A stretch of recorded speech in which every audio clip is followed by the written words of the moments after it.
I never thought a few old letters could make me question everything I knew about my life.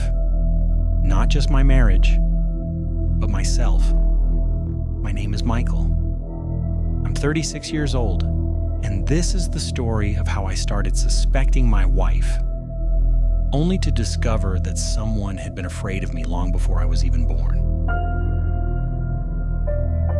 We moved to Colorado about a year and a half ago. Small town, quiet streets, the kind of place where nothing ever really happens.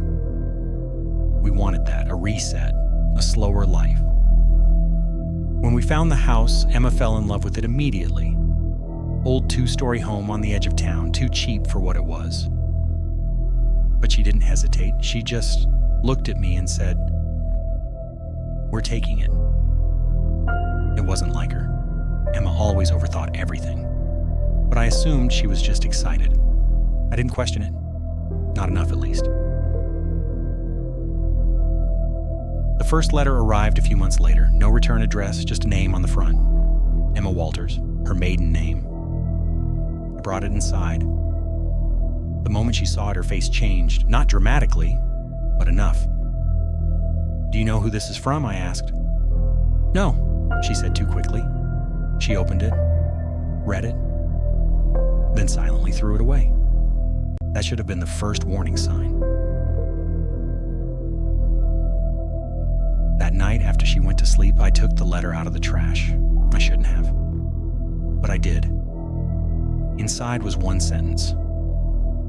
"If you are 32 years old when you read this, do not sell the house." The date on it, 22 years earlier.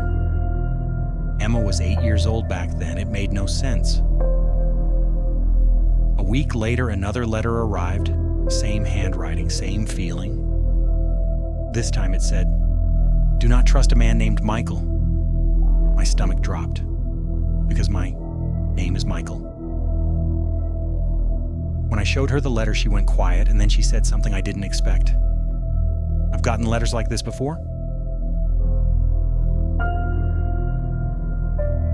Apparently, the first one came when she was 16, then another in college, then another after we got married. 5 in total, all warnings. All written by someone who had died years before they were ever delivered.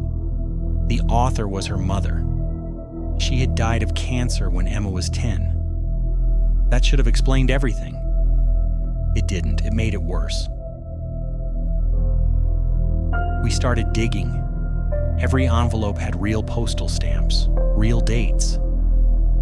These letters had been physically written years ago, and stored, and sent later. Eventually, we found the truth. Before she died, Emma's mother had left dozens of sealed envelopes with an attorney, with strict instructions. Mail them at specific points in Emma's life. 5 years later, 10 years later, 20 years later.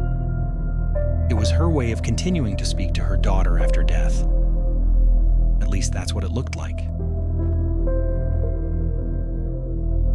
But one letter changed everything, the one about me, because I'd never met her mother.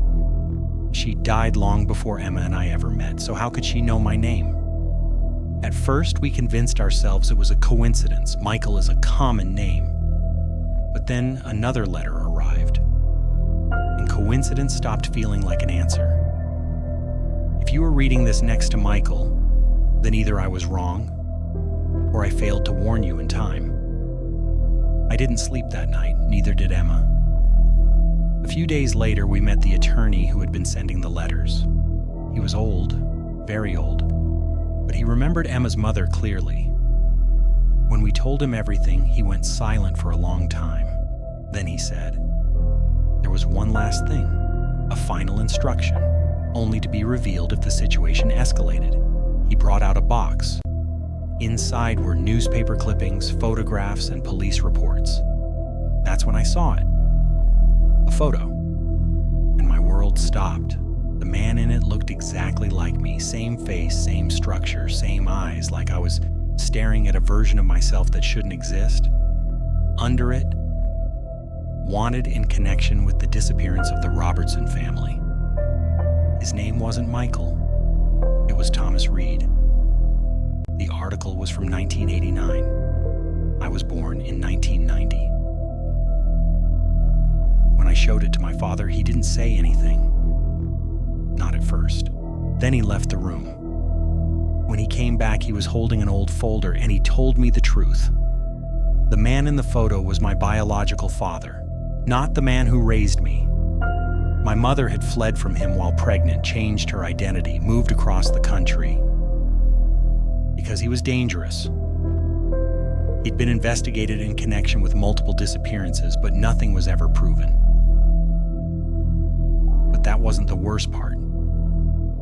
At the bottom of the box was another photo, two women, my mother and Emma's mother, together, smiling, friends. That's when everything connected. Emma's mother knew my mother. She knew who Thomas Reed was. And she lived the rest of her life terrified that her daughter might one day end up connected to the son of that man. Not because of what I had done, but because of where I came from. She didn't know me, she didn't know who I would become, but she was afraid enough to leave warnings behind. Warnings that would reach Emma long after she was gone. The final letter came a month later, addressed to both of us, one page, one message. If you are reading this together, then the worst outcome never happened. People are not destined to become their parents. I hope I was wrong about you, Michael. I've read that last line more times than I can count, because for most of my life I didn't even know who my biological father was. And yet someone out there had already decided what I might become before I ever had the chance to become anything at all.